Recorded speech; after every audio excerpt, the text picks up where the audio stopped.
You get up on your little 21-inch screen and howl about America and democracy. There is no America. There is no democracy. There is only IBM and ITT and AT&T and DuPont, Dow, Union Carbide, and Exxon. Those are the nations of the world today. What do you think the Russians talk about in their councils of state? Karl Marx? They get out their linear programming charts, statistical decision theories, Minimax solutions, and compute the price-cost probabilities of their transactions and investments, just like we do. We no longer live in a world of nations and ideologies, Mr. Beale. The world is a college of corporations, inexorably determined by the immutable bylaws of business. The world is a business, Mr. Beale.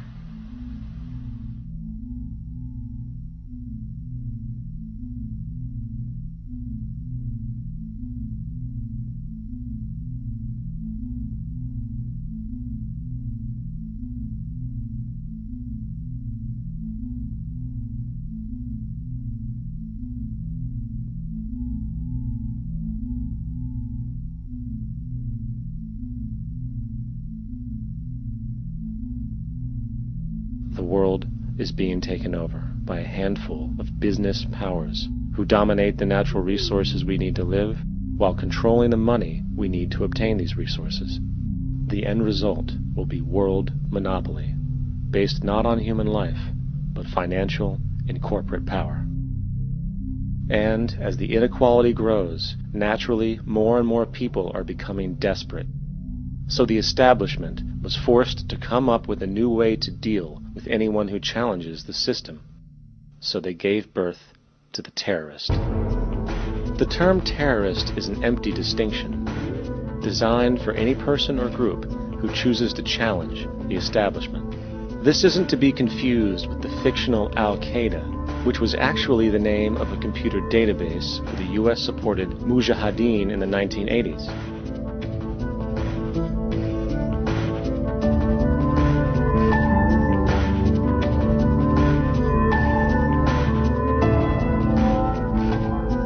In 2007, the Department of Defense received $161.8 billion for the so-called global war on terrorism. According to the National Counterterrorism Center, in 2004, roughly 2,000 people were killed internationally due to supposed terrorist acts.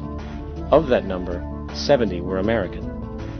Using this number as a general average, which is extremely generous, it is interesting to note that twice as many people die from peanut allergies a year than from terrorist acts. Concurrently, the leading cause of death in America is coronary heart disease, killing roughly 450,000 each year. And in 2007, the government's allocation of funds for research on this issue was about $3 billion. This means that the U.S. government in 2007 spent 54 times the amount for preventing terrorism than it spent for preventing a disease which kills 6,600 times more people annually than terrorism does. Yet, as the name terrorism and Al-Qaeda are arbitrarily stamped on every news report relating to any action taken against U.S. interests, the myth grows wider. In mid-2008, the U.S. Attorney General actually proposed that the U.S. Congress officially declare war against the fantasy. Not to mention, as of July 2008, there are now over 1 million people currently on the U.S. terrorist watch list. These so-called counterterrorism measures, of course, have nothing to do with social protection, and everything to do with preserving the establishment amongst the growing anti-American sentiment both domestically and internationally, which is legitimately founded on the greed-based corporate empire expansion that is exploiting the world. The true terrorists of our world do not meet at the docks at midnight or scream Allah Akbar before some violent action. The true terrorists of our world wear $5,000 suits and work in the highest positions of finance, government, and business. So, what do? How do we stop a system of greed and corruption that has so much power and momentum? How do we stop this aberrant group behavior which feels no compassion for, say, the millions slaughtered in Iraq and Afghanistan, so the corporatocracy can control energy resources and opium production for Wall Street profit?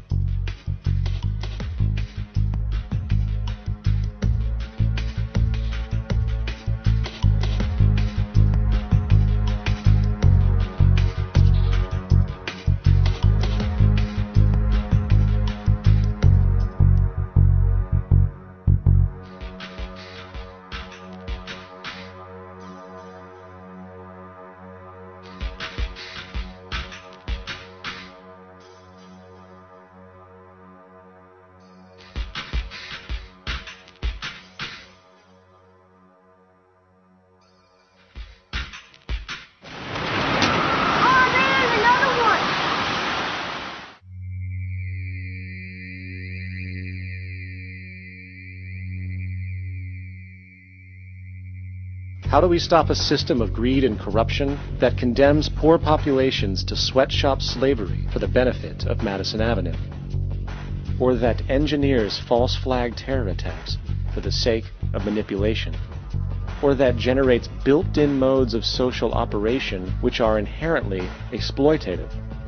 Or that systematically reduces civil liberties and violates human rights in order to protect itself from its own shortcomings? How do we deal with the numerous covert institutions, such as the Council on Foreign Relations, the Trilateral Commission, and the Bilderberg Group, and other undemocratically elected groups which, behind closed doors, collude to control the political, financial, social, and environmental elements of our lives? In order to find the answer, we must first find the true underlying cause. For the fact is, the selfish, corrupt, power, and profit-based groups are not the true source of the problem. They are symptoms.